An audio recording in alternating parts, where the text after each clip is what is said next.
In this special episode of the book series, I called 4 Zimbabwean academics to discuss their new book, Zimbos Never Die, Negotiating Survival in a Challenged Economy. This book was published by Brill and can be accessed on the link that I'm going to paste right in the description panel on the upload for this video. Enjoy the show.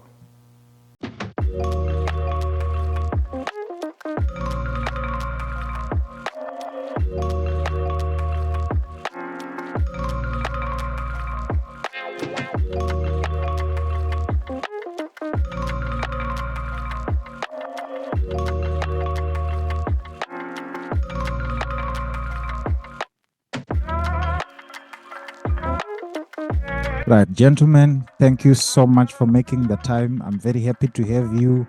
I'm going to give you this first few minutes to just introduce yourself so that audience can get to know you. You can just introduce yourself, tell us your research interests, what you're currently teaching, and the works that you've been publishing before this work. Thank you very much, Nathaniel. My name is Pius Nyambara, an associate professor of economic history at the University of Zimbabwe.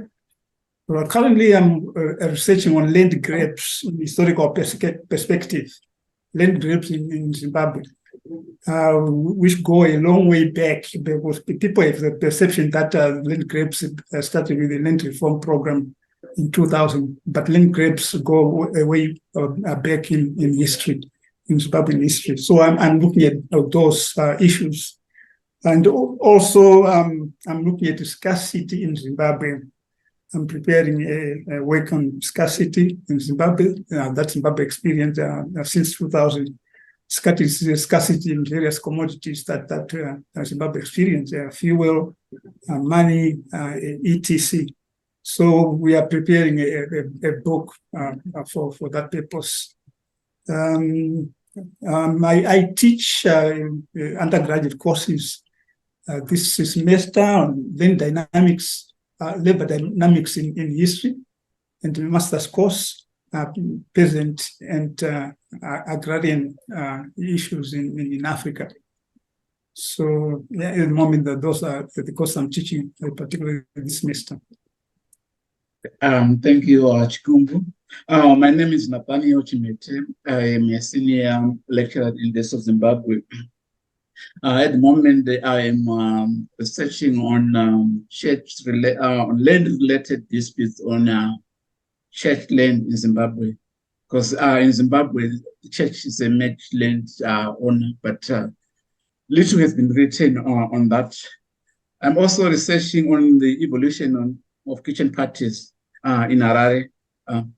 I have also published on mining in Tanzania, and also mining in Zimbabwe. I'm interested in that. I'm also interested in the history of the African alcohol industry. At graduate level, I teach co-teach a module entitled Economy and Society, which is a general survey of economic history of Africa. I co-teach that with Dr. Makombe. Then at a master's level, I teach a module titled Concepts and Theories of Economic History. Okay, thank you, Anutida. I'm Eric Kushinga Makombe. I'm a senior lecturer here at the University of Zimbabwe. So my current research interests are first in land conflicts in southeastern Zimbabwe, primarily in the two districts that border each other, that is Chipinge and Chimanimani. Those are two separate research projects that I'm engaged in, but I'm also working on consumer behavior and market trends during the COVID pandemic. So that's the third project that I'm working on. As my colleague Chimhete has already stated, I co-teach that module on economy and society in Africa with him, but I also teach other modules at undergraduate level that include economics for economic historians, the development of economic thought, among others. But at master's level, I am teaching a module titled Political Economy of Development, And in the past, I've been engaged in various research around urban history, rural development, and other related areas. Thank you. That's great. Thank you so much. Right, viewers and listeners, I have to make you know that there is another co-author and co-editor of this particular book. His name is Dr. Ushewedu Kufakurinani. He could not make it for this recording, but he is also one of the co-authors of the book and is currently a lecturer at the University of Sussex. So now we can get to start to talk about this book, gentlemen. Zimbos Never Die.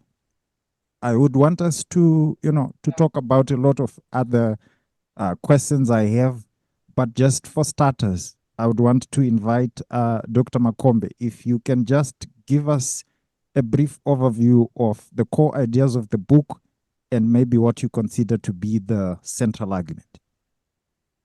Okay, thank you again. So this book, we are exploring how Zimbabweans, both in terms of its institutions and society, weathered the nation's economic crisis. So it captures the resilience and refusal of Zimbabwean people, Zimbabwean society and institutions to buckle or to succumb under the weight of this economic and political crisis. So we state in the book that starting in the 1990s, the country began to undergo a persistent economic downturn, which was hampered by both internal and external pressures. So Zimbabweans devised a variety of ways in which they were, they were to survive in the face of this onslaught of an economic crisis. So we capture these in various book chapters that included in this book. And our central argument in this book really is that the Zimbabwean crisis has been gradually setting in over a very long period of time. But the climax, the zenith really was in 2000, which for many other people who are non-historians would consider this as the base year. But we are already seeing that there were some structural imbalances dating back to the colonial period.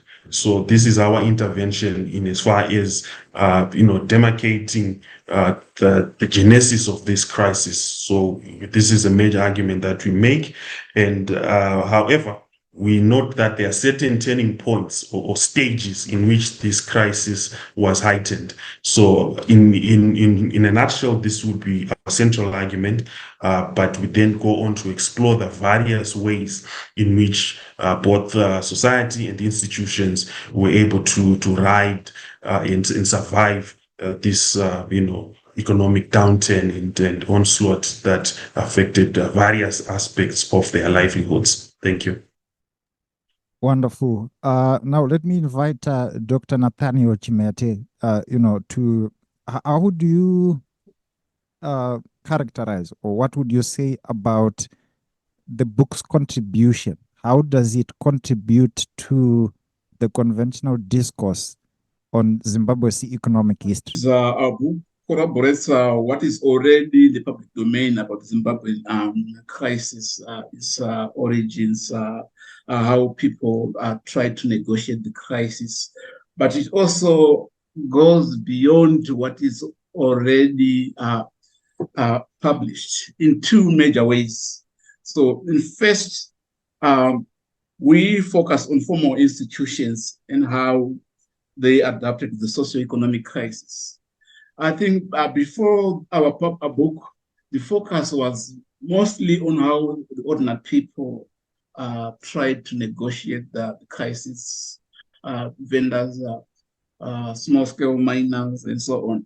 So here we have some of our contributors focusing on formal institutions. So we look, for example, at how the Ministry of Education also adapted to the crisis And one way in which it adapted to the crisis was to introduce teacher incentives in the education system from 2009. Before this, we had a situation where teachers were leaving the profession because of low morale. So in order to retain teachers, the Ministry of Education introduced these incentives, which were not there. At institutional level itself, at school level, some headmasters also introduced various incentives in order to retain our teachers. But we also look at institutions such as banks that also had to improvise and innovate in order to survive. So, for example, banks had to curb speculative behavior by imposing withdrawal limits on people in corporate institutions.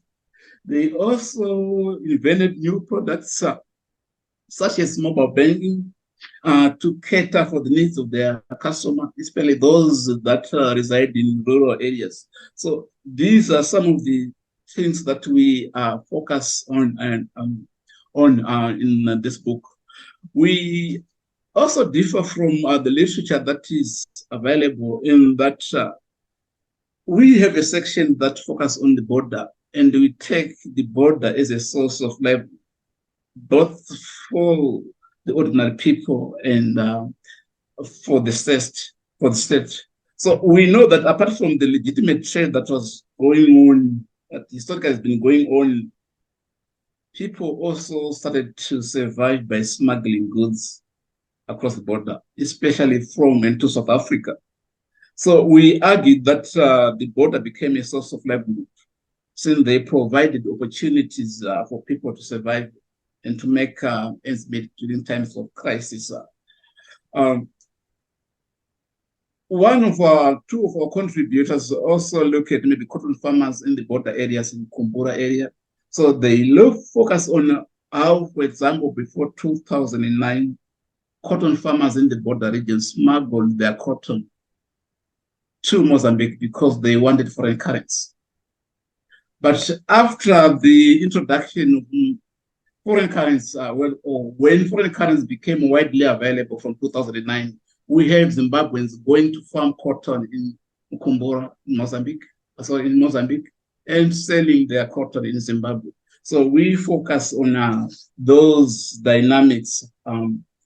So basically, if you also look at maybe the state itself, that it also, for the state, the border also became a source of revenue in the form of taxes. And so I think that's our major contribution when we're looking at this book. Wonderful. Thank you so much. Now, let me get back to Dr. Makombe. I'm very happy about the examples that you give us, Dr. Chimhete, about, the kind of major themes and discussions that the book engages.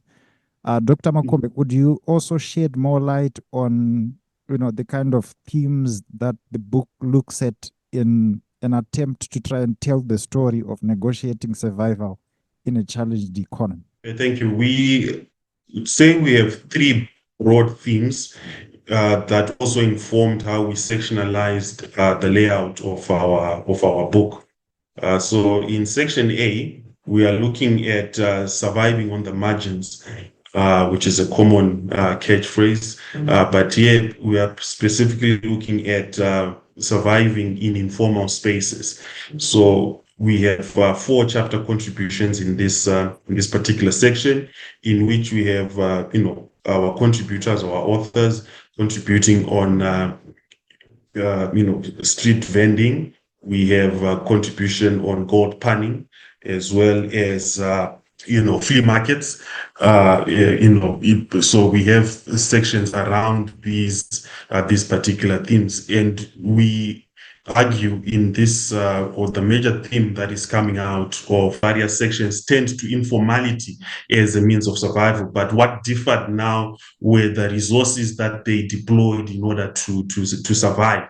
So that would be, in a nutshell, what the section on surviving on the margins entailed, which is our section A.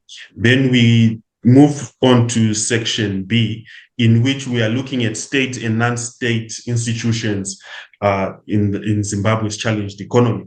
Here, as my colleague has already indicated, we're looking at how formal institutions, starting from education, mission hospitals, that's in health, the banking institutions, including a chapter that I contributed on myself with my colleague Ushewelu on the central bank, as well as we look also at the army and the pension fund, the nation's pension fund called NASA, how they came up with innovative ways in order to retain staff on one hand, but also to remain in business by adopting innovative business models so that they stay afloat and they were able to ride this crisis. For example, if we go on to the chapter 10 that was written by myself and Dr. Kufakurinani, we look at the currency redenominations that were carried out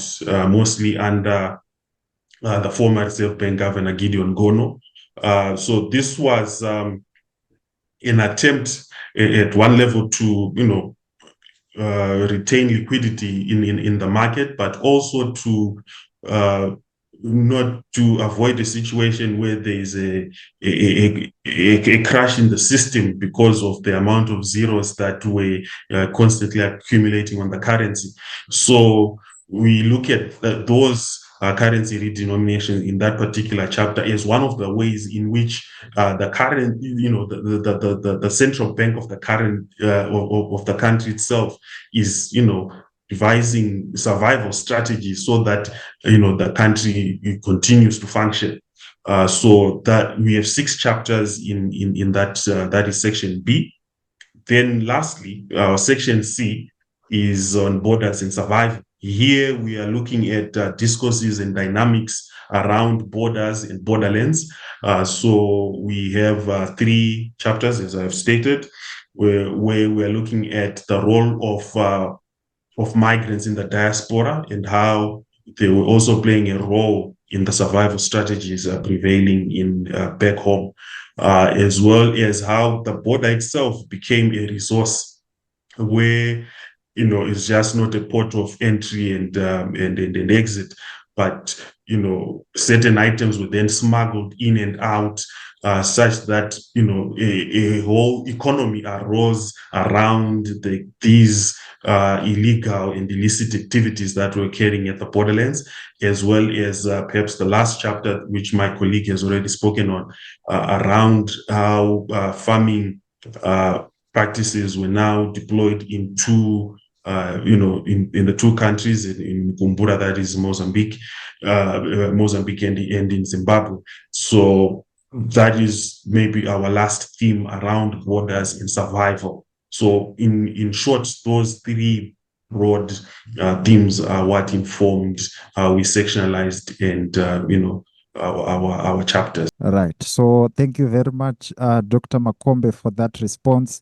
Let me now move into Professor Pius Nyambara. How unique are Zimbabwe's economic challenges? Can we say, are they comparable with the challenges that other countries in the global south have been and are still facing? In other words, as the book suggests, are Zimbos unique? Yes, thank you for the question. No and yes.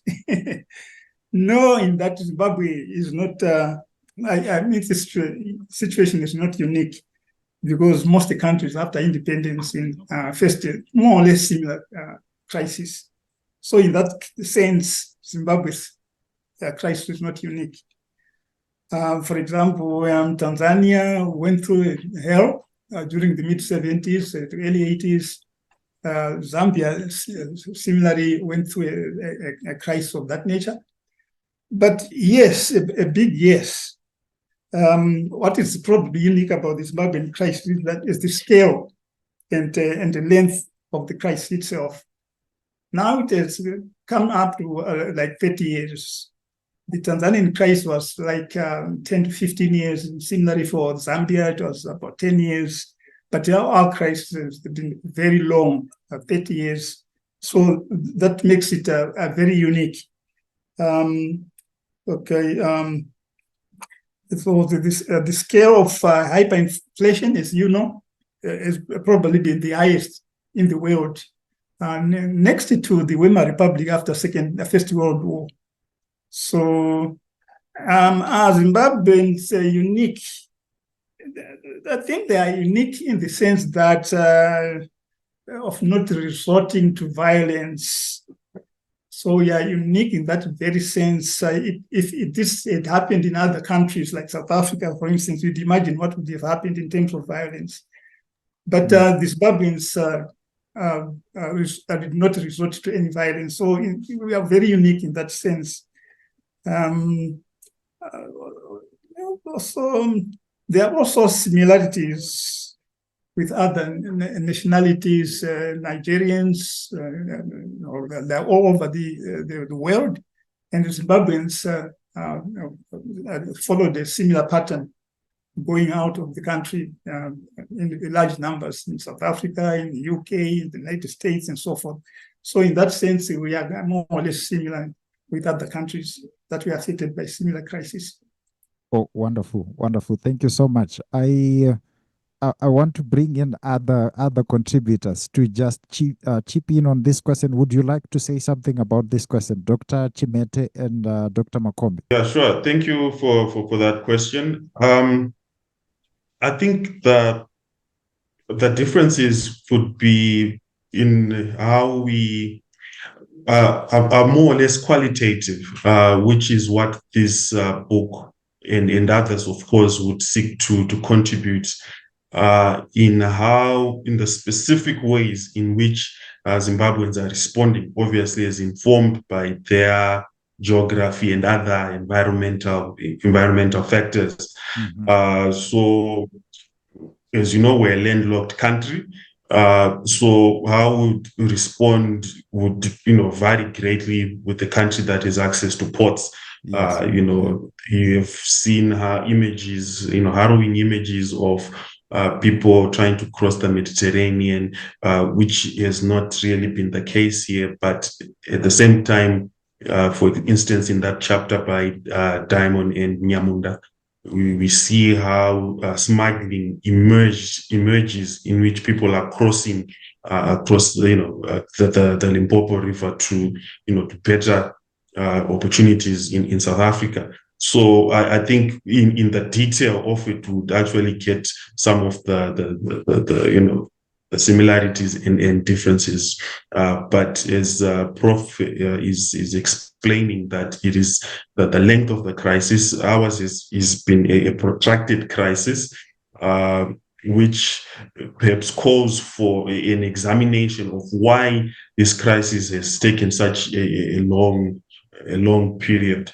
Could it be that it has generated further downstream economies in which there are some people who are benefiting from it, which maybe calls for further investigation in these particular areas?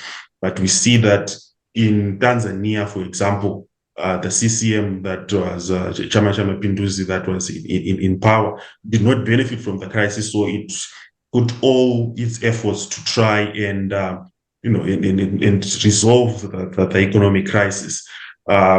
Here you get a bit of ambivalence, or a sense of it at least, that perhaps there's not much resolve in in resolving some of these challenges. One of the differences of the Zimbabwean situation compared, say, to Tanzania in the 70s or 80s, and also Zambia, is maybe the perception of the people in the region about the causes of the Zimbabwean crisis. In Zimbabwe, I think maybe neighboring countries, they see the Zimbabwean crisis as a result of the land reform, that Zimbabwe is being persecuted as a result of the land reform. Mm-hmm. So there's a lot of sympathy from regional leaders, or even the ordinary people in countries such as Tanzania, Zambia, and so on. And in terms of that perception that Zimbabwe is being punished for taking away the land from whites, I think there's a similarity. More like maybe what happened to in Chile in 1973 when Allende was removed from power. Wonderful, wonderful. Thank you so much. So now I want to come back again to you, Dr. Chimhete, but let me just ask a follow-up question to Professor Pius Nyambara. So I understand you have a chapter, or probably chapters in the book. Could you just briefly discuss, the contents and the arguments that you raise in the chapters you contributed to the collection? In that particular chapter, we are looking at small-scale tobacco farmers in Mashonaland West, after having acquired land through the land reform program.